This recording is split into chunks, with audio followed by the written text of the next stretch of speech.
All right, so our first mixture problem, we've got Peyton winning 21 lacrosse games and her teams, which is apostrophe S, winning percentage is 70%. So first of all, we need to know how many games Peyton has actually played before we can do this.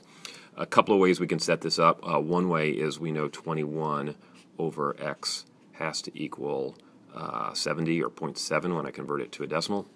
And then I can basically cross multiply and solve, so I get 21 equals 0.7x, and then divide by the 0.7, and I get 30 games. So 30 games is how many Peyton has played. And then we're wondering how many games must Peyton win in a row to reach 80%. So the setup, and I'll probably have to pull some paper over to do this, but the setup is the most important part, is where Peyton's starting at 21 out of 30. We're trying to get to 0.8, and we're going to be adding wins. So we're going to add to wins because 21 wins so far. But when we add to the wins, we're also adding to the total games. And this is really important because anytime I add to the top, it's going to increase the number of games, or if I'm dealing with a mixture, it's going to increase the overall volume. So I'm always going to be adding to the bottom. And then essentially we can treat this as cross multiplication, or we can treat it as I'm going to multiply both sides by 30 plus x. But ultimately I'm going to end up with some scratch paper over here. I'm going to end up with 21 plus x equals 0.8 times 30 plus x. And then I've got 21 plus x equals, it's going to be 240, I think. No, 24 plus 0.8x. And I can minus 21 from both sides. And I can minus the 0.8x from both sides. And I get 0.2x equals 3. And when I divide by the 0.2, I get x equals 15. And the question is, that's right. Is that right?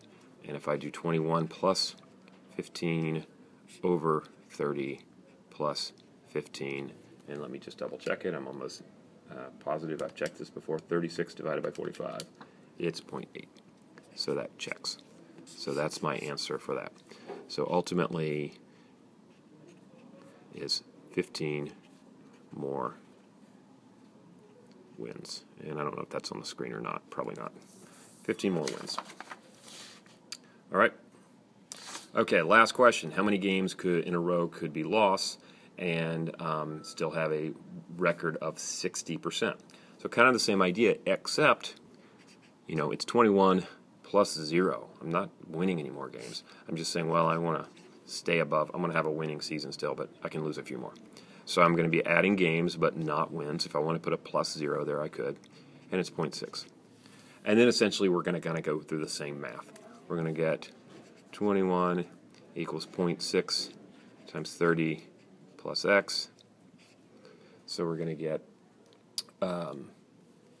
21 equals 18 plus 0.6x. And when I subtract the 3 from both sides, I'm going to get 3 equals 0.6x. And I don't know if I've done this one yet. 3 divided by the 0.6 is 5. So x is 5 games. And let me just double check that really quick. Is 21 divided by 35? It is 60. Okay, so that checks. Next problem. So you may want to try this on your own first. Alcohol water mixture is 40% alcohol. The amount of total solution is 500 milliliters. So first we need to know how much milliliters that is. So take a chance to figure that out yourself. And I can do 0.4 times 50, or if you want to think about this, I know 40 over 100 is the same as the amount of alcohol over 500. Many ways to solve this. I actually normally just do 0.4 times 500, but this sometimes appeals to people. So if I cross multiply, I end up with 20,000 equals 100x, and when I divide by the 100, I get 200 milliliters, which checks. 200 over 500 does give me 40%, or 0.4. I can't quite see that. Okay, how many milliliters of alcohol must be added to reach a concentration of 50%? So kind of like our wins-losses question. I'm adding alcohol, so I'm adding on to the 200. But as I add, and this is what people forget, I am increasing the overall volume of the entire solution. So that's got to equal, what did we say, 0.5?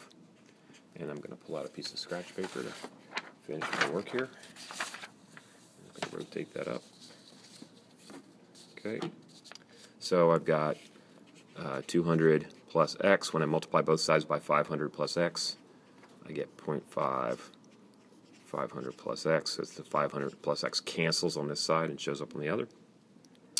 And then it's just a little bit of algebra.